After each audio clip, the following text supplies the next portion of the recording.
Well, it's morning here. It might not be morning where you are. So, hello. Welcome back. I'm Abby Hagyard. In case you just stumbled here and you have no idea, you have no idea why you're here. So, in Canada, this past weekend, we celebrated our concept of Thanksgiving.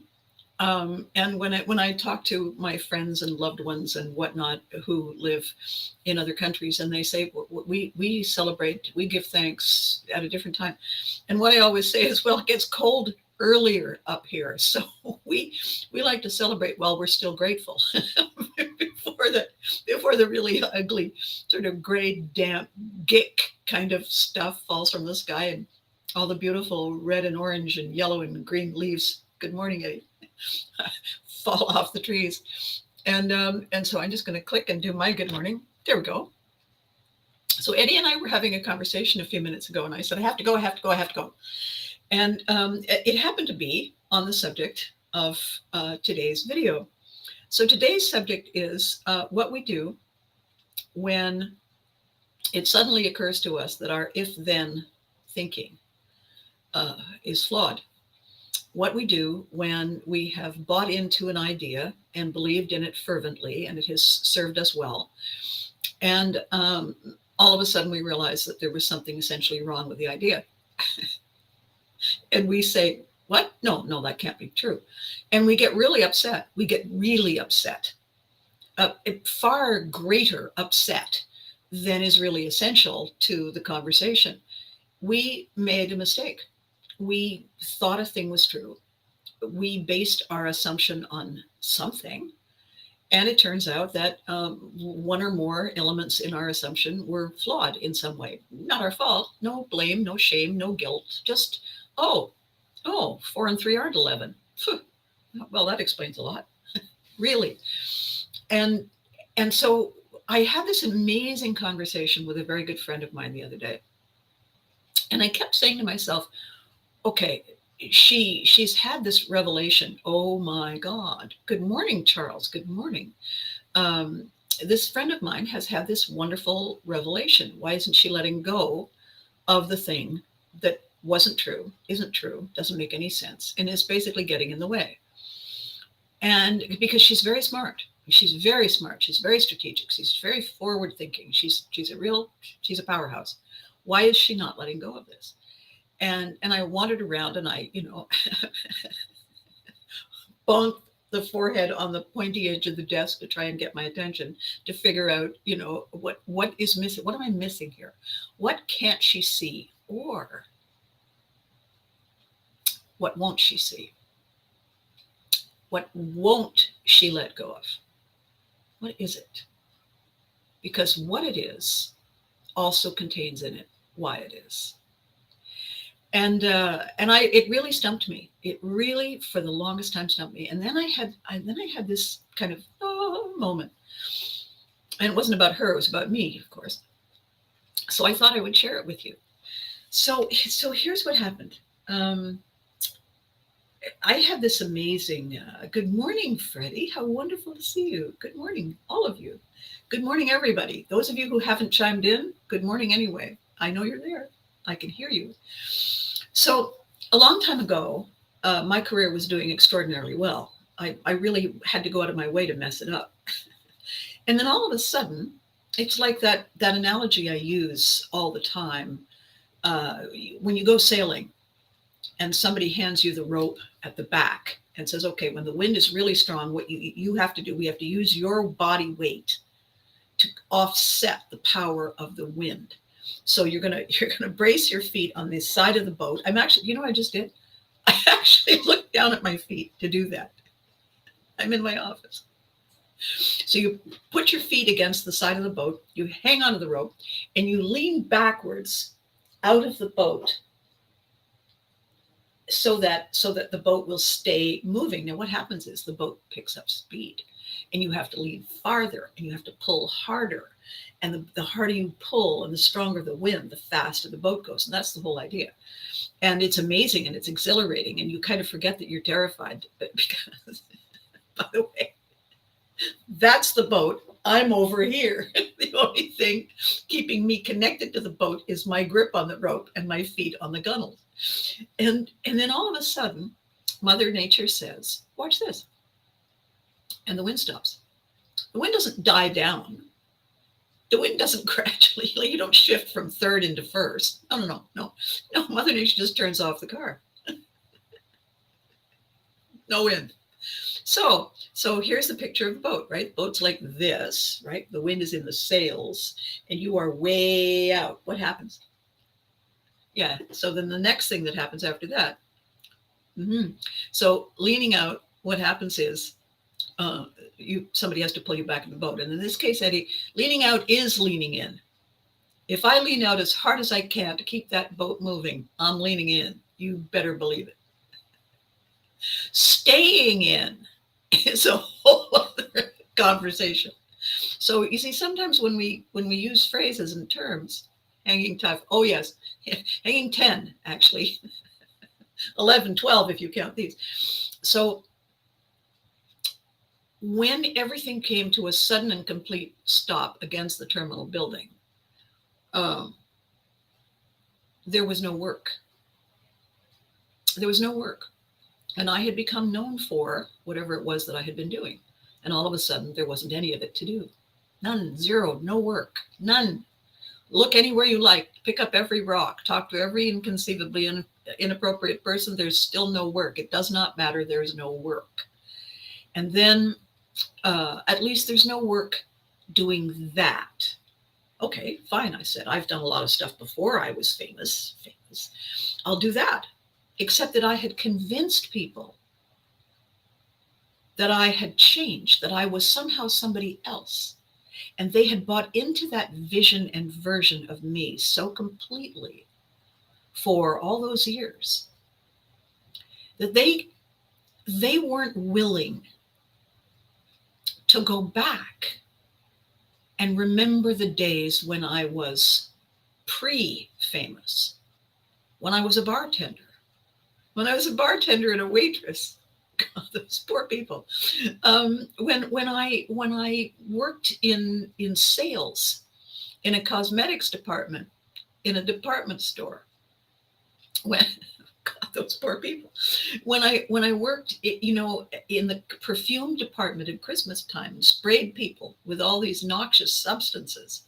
Those poor people. I did those things because I was very, very comfortable and very, very good at sales. I was very good at talking to people, listening to what they were saying, listening to what they really meant by what they were saying, and then pairing them with something that would help them. Creme de peanut butter. Yes, I drew on all those experiences in department stores, Charles, to do that commercial for You Can't Do That on Television. And was about as effective. So I had all these skills. I had worked in so many jobs when I was younger because I'm essentially good at helping people define what it is they want. And then I say, okay, then let's go find it for you. Let's go get it. If what you really want is, if the purchase you're planning to make is not really about the purchase, it's about the way the purchase is going to make you feel, then let's go get that. Let's walk you through different things and places and opportunities. And let's have you say, oh, I'm feeling it. No, not so much. Oh, there it was again. And let's focus in on what it is that triggers that gotta have. Because it's not about, that famous old saying, it's not about the steak. It's never about the steak. It's always about the sizzle. Always. 1,000%. And so when there were no jobs, and I said, okay, that's all right. I'm resourceful. I'm resilient. I have absolutely no issue with ego. I am perfectly prepared to go back and do any of those other jobs until the next showbiz wave builds up and comes back, in which case I'll be ready. And you know what was really crazy? None of the people who had hired me before were willing to hire me again. It wasn't that they didn't love me. It wasn't that they hadn't loved me. It wasn't that they wouldn't love me or that any of the people that I interacted with wouldn't love me. It's that they had chosen to love the most recent version of me. And they couldn't get over it. They couldn't get past it. And they kept saying things like, listen, you hang in there. You're amazing. I can't wait to see you in your next show.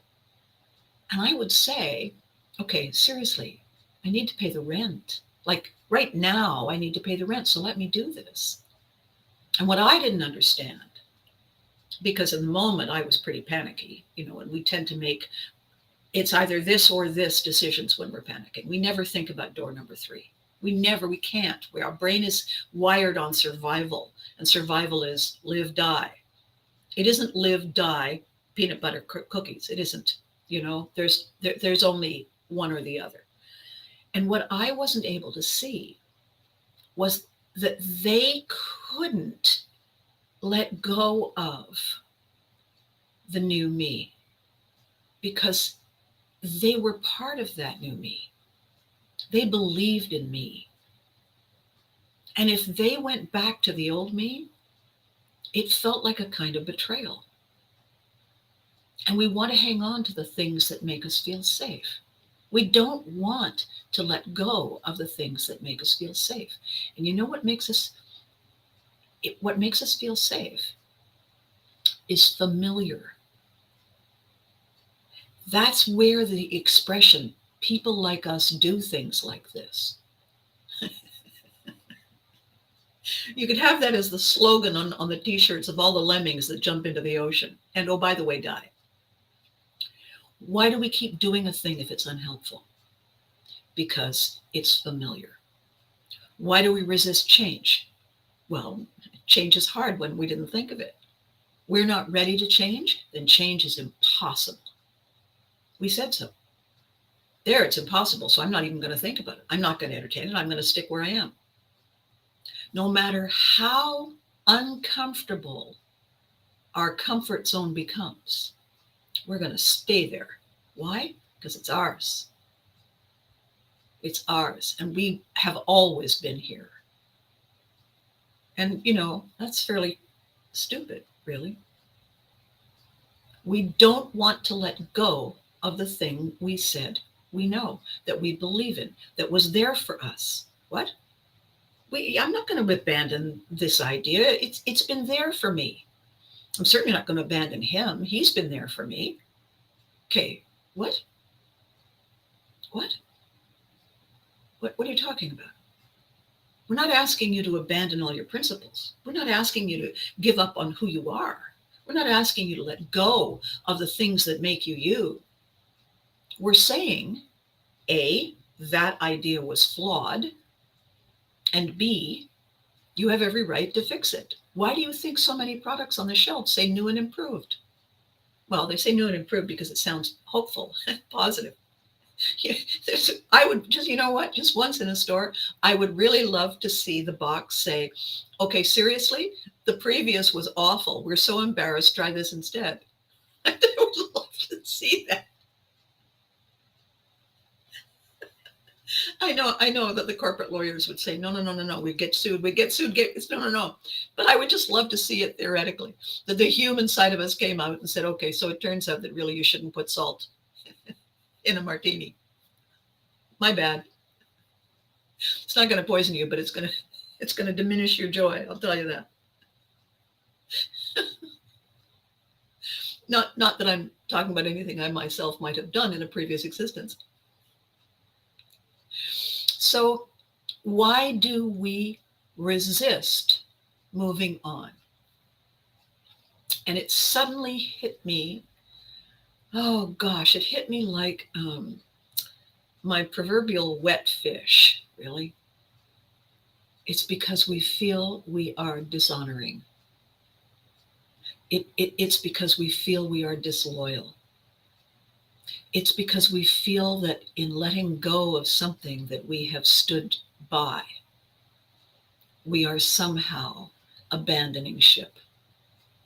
and we can't tolerate that.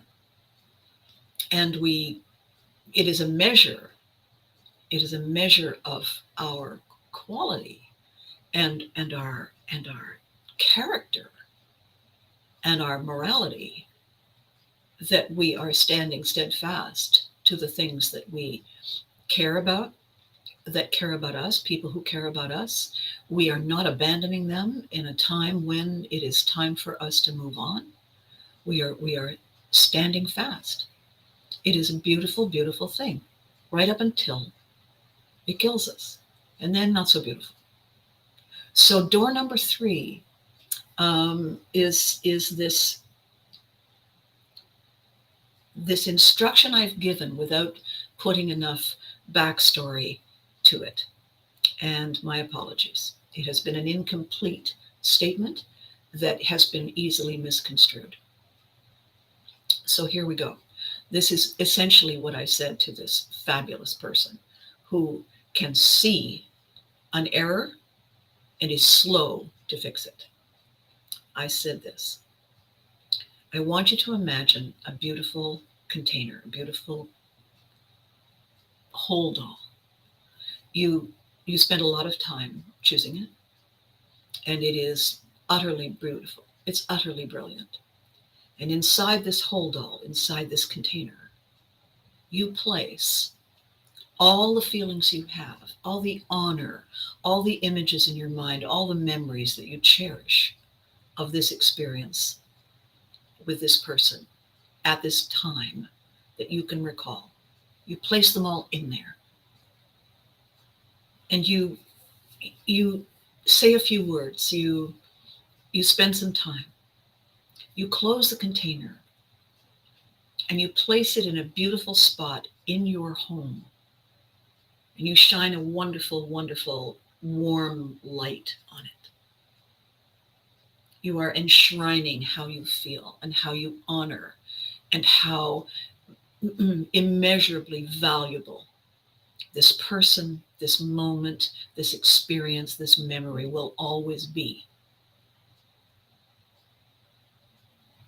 And then you step back and you say thank you. Thank you for everything this means. And every time you come home, every time you walk in the door, there it is. And you pause and you say thank you. I had a great day today. I was thinking of you. Thank you. And then you go and make supper, or you take off your shoes and you put your feet up, or you listen to some music, or you pat the dog, or you hug the cat. You do whatever you do. And out of the corner of your eye, you can always just catch either the light reflecting, or you can just sense that the energy of this beautiful, beautiful container, this beautiful object is always there, just right there, right at the periphery. It's always there. It's very comforting. It's a wonderful, wonderful thing. You can even go over and put your hand on it and say, I just want to take a moment. Bless you.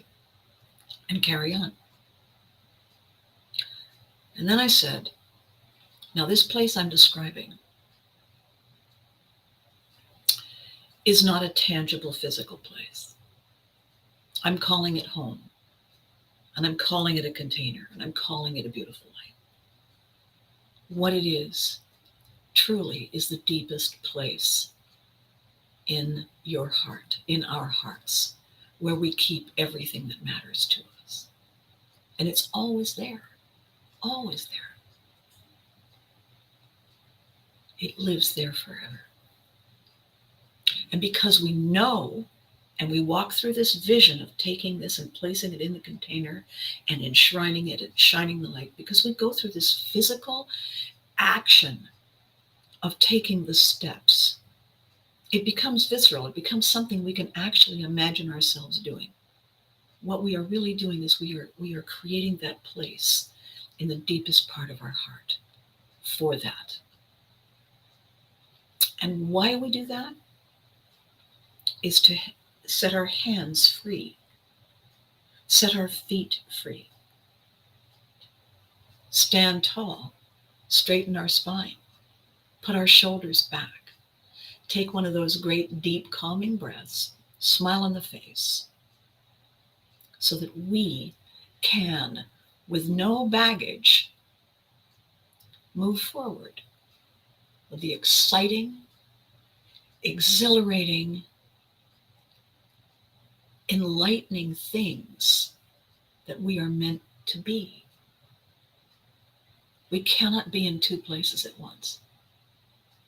No one ever has been in two places simultaneously.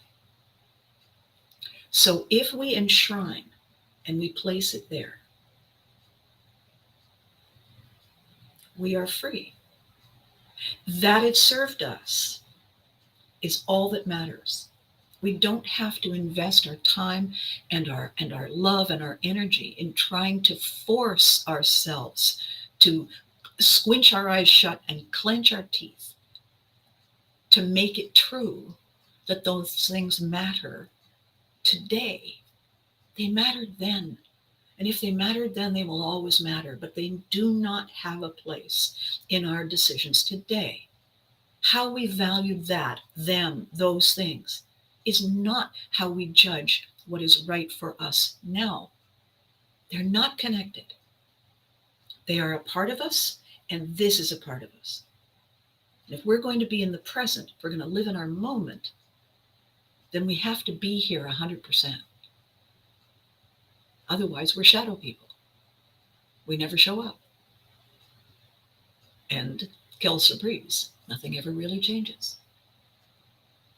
So if we want to honor someone who once was, we can honor them as someone who once was, and who will always be a thread in the tapestry. And as Eddie has just said, a little guilt in the letting go. There is no guilt because we are not letting go. That's the whole point. That is the whole flaw in how we are feeling. We are not ever letting go of the things that matter. We are placing them here in the most treasured space of all. And now our hands are free. And who are we holding on to? Us. I'm holding on to me. I'm holding on to my possibilities. Both hands. Looking forward, saying, ooh, that looks kind of difficult. Let's try it over here. Yeah, that looks better. Because now, my moment right now has 100% of my attention. It has 100% of my cause-effect thinking, of my, what do I feel like having for supper? None of it is diminished. I haven't shaved off bits of it to think about that. I'll think about that later. It's always there. I don't have to be thinking about it every minute because I don't live there. I live here. We live here. There is no guilt. There is no letting go.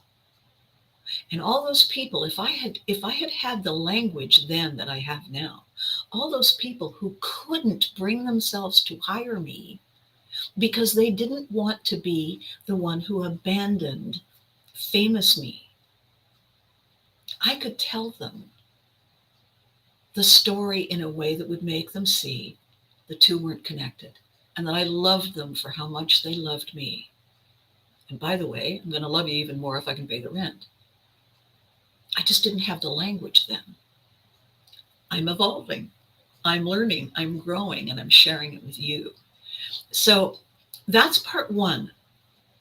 That is part one of where the flaw is in how much of the 100% we commit to the right now. The other one is, and as Eddie has pointed out, is there's a bit of guilt. Well, good morning, Sean Ryan. Good morning, Sean Ryan. How you doing? Sean Ryan, ladies and gentlemen. So the other part of this that is so crazy, and it's so simple, and it's so obvious, and at the same time it's so difficult. And Sean and I actually have had this conversation. One of the hardest things we ever do when we realize that we have been hanging on to something that wasn't working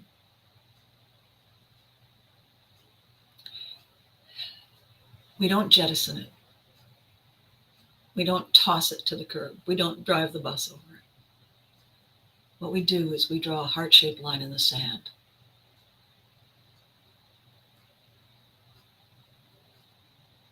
And we say, I will forever love you from afar.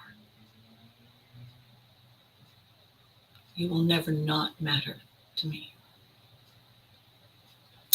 The thing is, I kind of got stuff I have to do for me. And if we can erase the feeling of guilt, if we can erase the feeling of betrayal, of letting go, of giving up, of walking away, if we can say there is door number 3, it's not stay, go, although it is stay, go, but door number 3 is save and cherish. Draw that heart-shaped line in the sand. And if we can learn to do that, what's happening is we are learning to love us again. We are learning to give ourselves permission to grow and be all the things. We are learning to use our hidden power and free ourselves to be. We have to do that by letting all of these things we're trying to hold on to live where they're supposed to live, inside us forever. That never changes. It becomes the fabric of who we are. We just have to learn where to put it so we don't keep tripping over it. One of the things that I did many years ago in conversations about prioritizing. It was really funny. I kept getting hired by people who apparently knew what they were doing in other ways. I kept getting hired to talk to people who were raising children and struggling. Now, here's the thing about that. The people who were hiring me, first of all, knew I was single, knew I didn't have any children. That was the first thing. So I had no clear, direct knowledge of what they wanted me to talk about. But the other one, the big one, was that they watched me. You can't do that on television.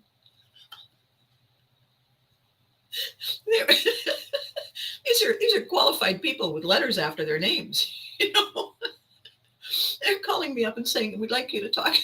I'm thinking, phone, bang, bang. What?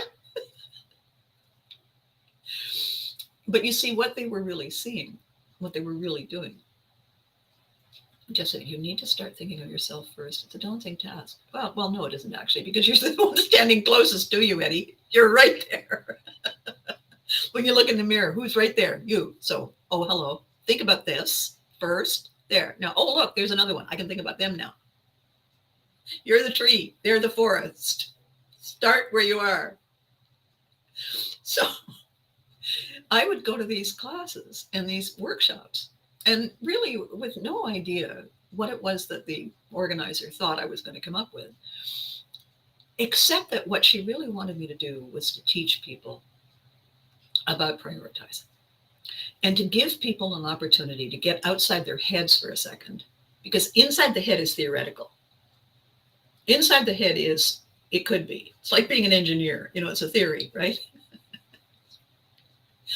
Getting outside your head and getting outside of panic, getting outside your head and saying, wow, that's really coming down. It just said light rain. They were clearly wrong. Okay.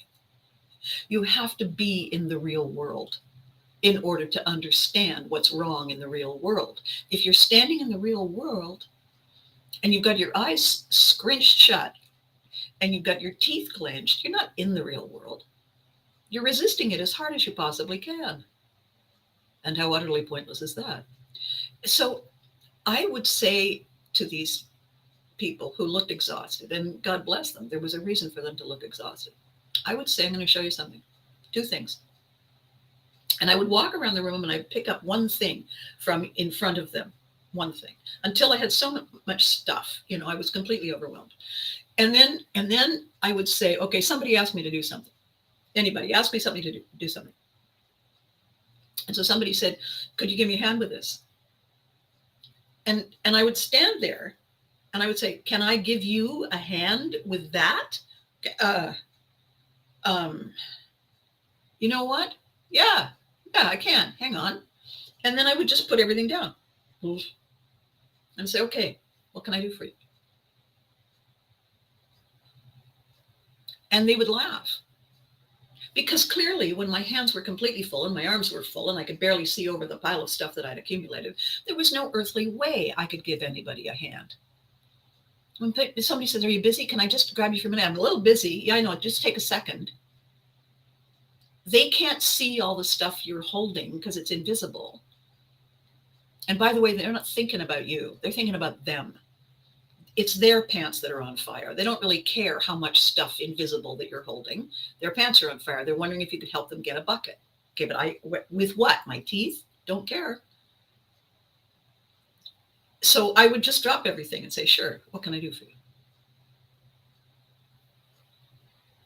And then I would say, oh, and by the way, all that stuff, I'm not going to waste any time trying to figure out how to give it back to you. It's your stuff. You go get it.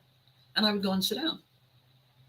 And they would laugh hard because I was making theoretical tangible. And once it was tangible, they could see it. They could see it. And the logic, the simple, obvious logic that how much more stuff do you think I can hold? And clearly none, if I was going to be effective, clearly.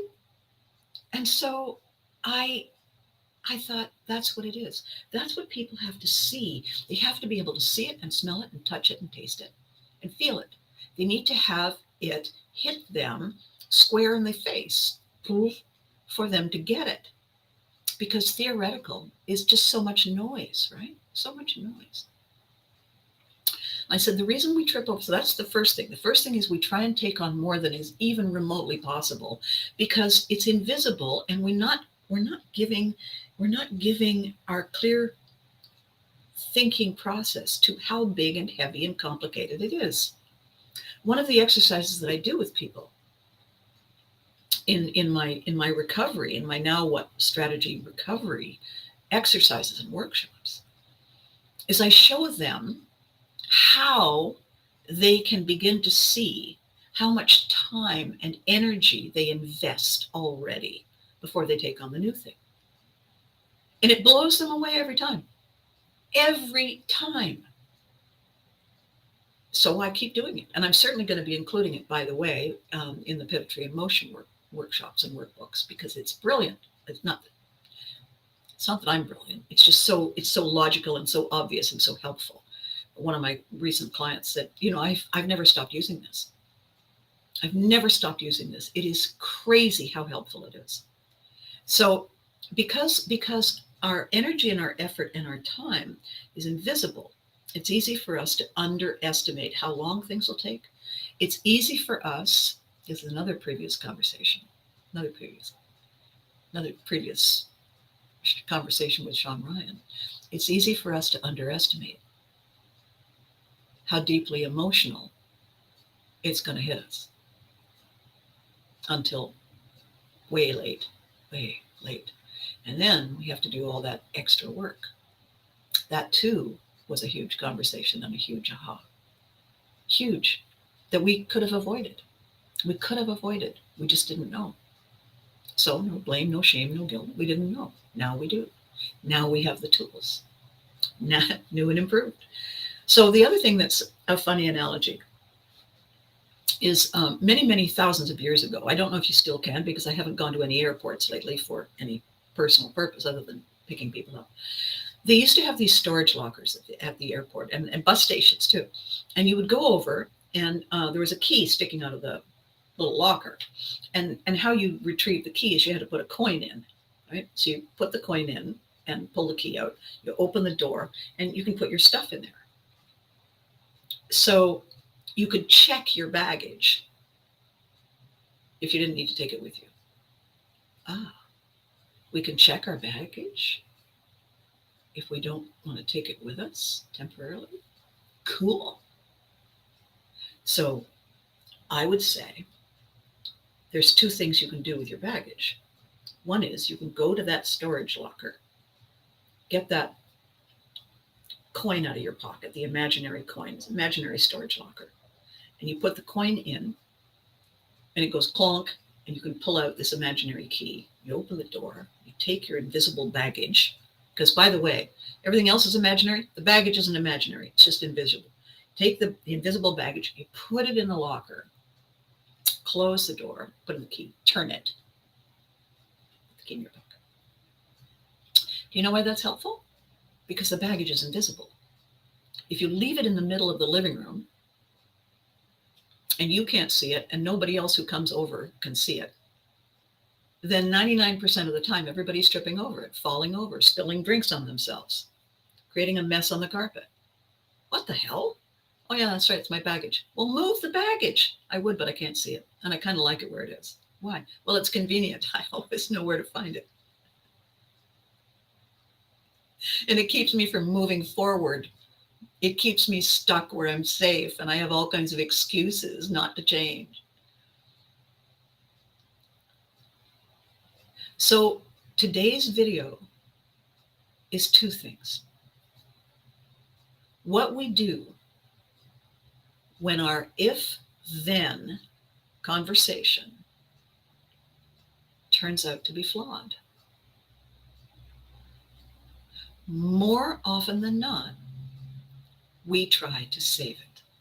We come up with all kinds of reasons and excuses and distractions so we don't have to change what we believed to be true. We feel it's disloyal. We feel it's betrayal. We feel it's letting go. We feel it's being selfish. We feel all kinds of things that are emotions designed to keep us here, safe, inside this cave, inside this smaller and smaller and not really that comfortable comfort zone, so that we never move on. And when we realize that's what we've been doing, the first thing we get to do is forgive us for getting it wrong. Forgive us for hanging on. Forgive us for leaning into that thing we used to believe in. Because you know what? We all make mistakes. We're human. We're learning. We're works in progress. We got it wrong. If we're sorry and we say so and we mean it, good, good. Place it in a protected place. Check in on it every so often. Give it a hug. I miss you.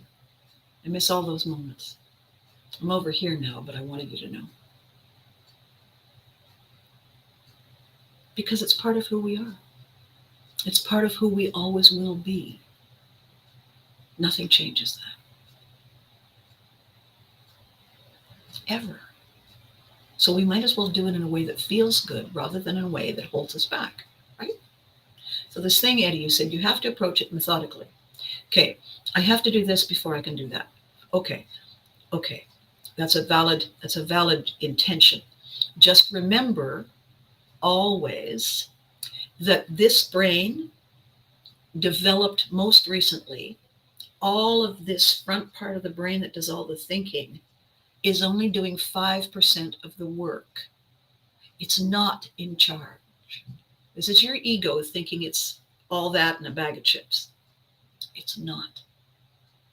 This brain is doing 95% of the work.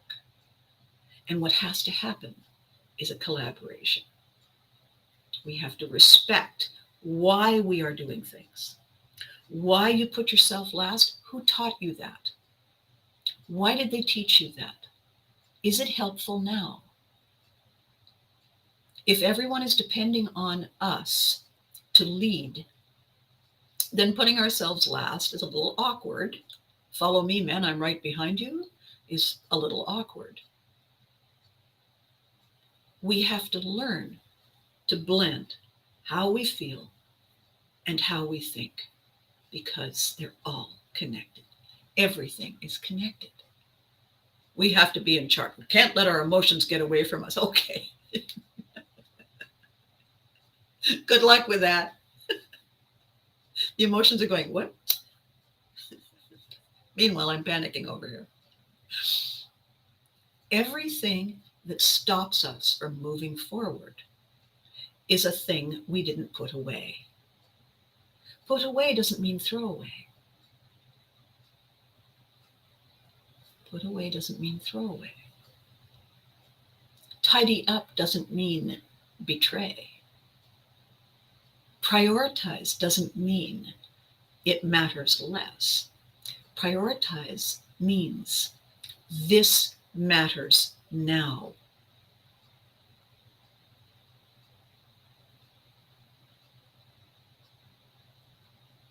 Because the moment that we're in is all we have. In a minute, we'll have another one. Oh, see, there it is. Got a million of them. All right, so I have had the most extraordinarily odd, strange, crazy weekend, giving thanks and then hearing things that are difficult to process.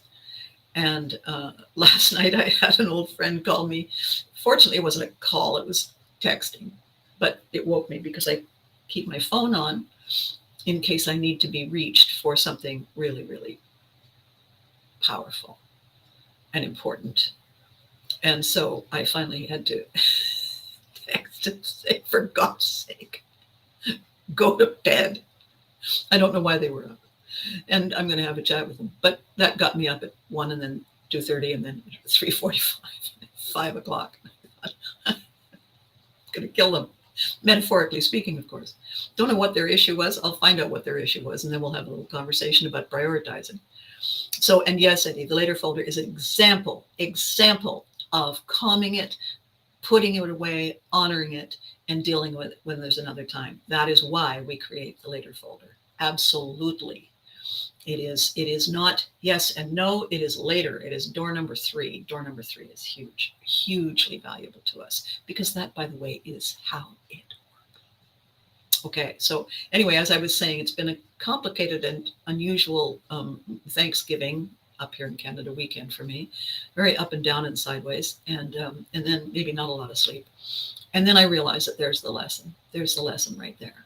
We get caught up in the thing that we are deeply, deeply, deeply anxious, gotta about. And we realize that that's not what this is all about right now in this moment. And we say, oops, my bad.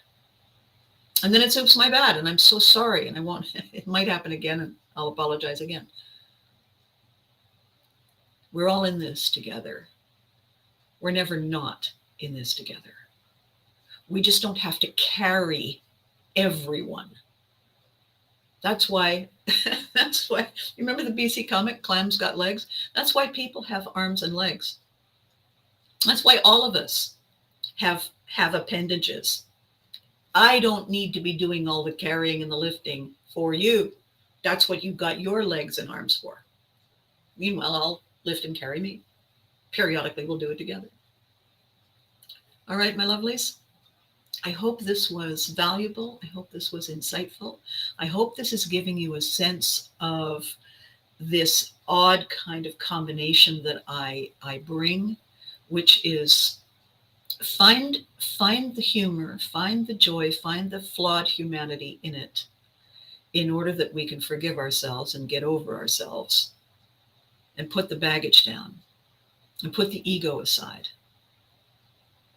and position things where they do the most good for the most concerned so that we can live our best lives. So I balance that with humor, and I balance it with insights, and I balance it with stories that are true and real life, because I think that resonates. The seed has to resonate for the rest of it to feel valuable to people, right?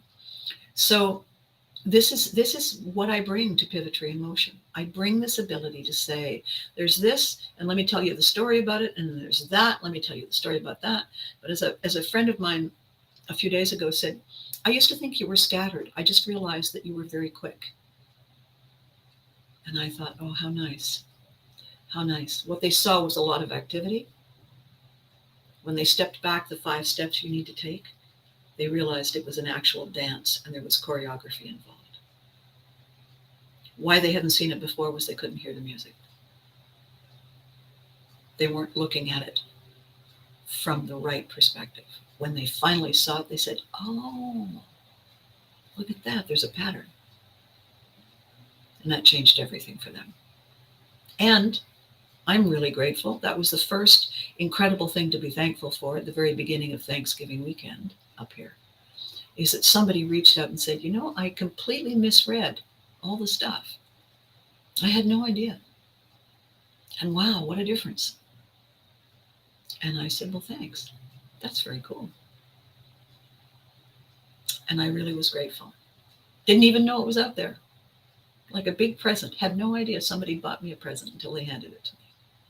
And I think that's what we need to do, We need to stop, if we can, and it's difficult. That's, as Eddie pointed out, what we have is a later folder that helps us prioritize things. Later is door number 3. I'll get back to you. We have to remember why we're here. We have to remember that if we are hired to be the general manager, the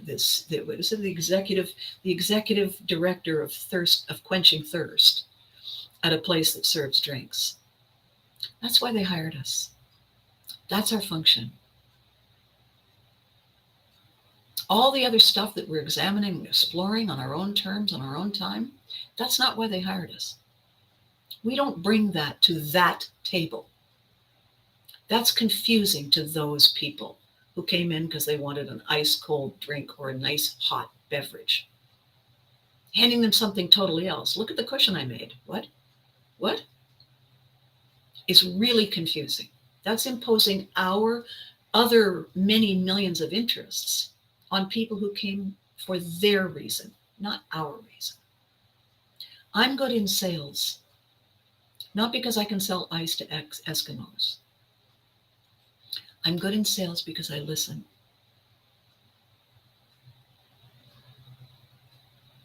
I listen to what people are telling me they're missing. And then I help them find it. I profile them. And then I say, let's go for a walk and see if we can find this thing. And they may have come in thinking it was a pen. And it turns out it was a light bulb. Doesn't really matter as long as it feeds the thing you're missing. That's why I'm good in sales.